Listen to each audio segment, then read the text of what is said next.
We did get the opportunity to meet them once, which was, it was very inspiring.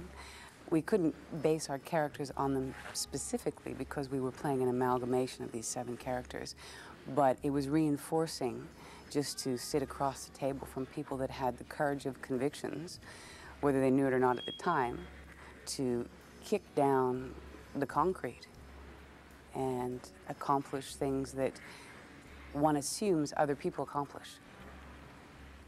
Perhaps that's one of the things in this story that really does inspire me, is because thematically it reinforces all those old adages that remind us that the individual can make a difference.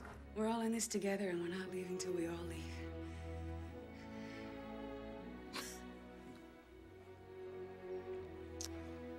You're beautiful. We're gonna take you home. Okay. There's a part of this movie which I hope that we've captured, and that is the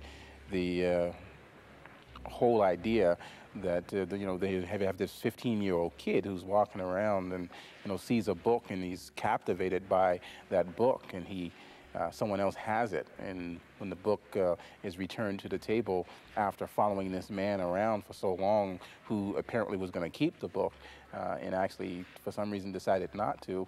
I mean, that's an amazing coincidence, and the coincidence of me meeting the Canadians when I was 15 and in big New York City, meeting a group of Canadians who happened to be there at a lab, working on a gas-saving device, and me happening to be at that lab that summer as well. I mean, that's another coincidence, a coincidence of Ruben opening the letter that this 15-year-old kid sent him, despite all of the other letters that he'd received on a regular basis from kids just like me, many fans who just wanted to say to him, hey, I've watched you throughout your boxing career, and you're an inspiration to me. Well, I was saying the same thing for different reasons.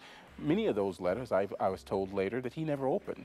For some reason, he opened mine. Another coincidence. This whole story is built on, I think, beautiful coincidences. To permit convictions to stand which have as their sole foundation appeals to racial prejudice is to commit a violation of the Constitution as heinous as the crimes for which the defendants were tried and convicted. What is alarming is the fact that there are so many injustices that are suppressed as we speak. Ultimately, I'm optimistic that we are forward moving, and ultimately, I'm optimistic that we seek the unraveling of those Gordian knots of racism and political injustices and all other forms of oppression that are inexcusable. In the way that things come into our lives and affect us, and then they could leave again, and we don't seem to have learned anything from it. You have to keep banging the message home, it seems, until it makes a difference. This is just another bang in the drum, but hopefully, that will resonate. It's a human story about hope and strength in the criminal justice system. Boxing. Knocked down, never knocked out.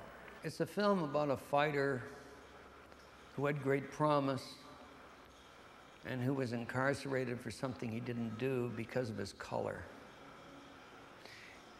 And so I think the whole aspect of racial injustice is there. And I think it's a film that reinforces our belief in the human spirit, that if we really are committed to something and the truth comes out, that the truth will really make us free. This movie is based on redemption. It is based upon overcoming adversity.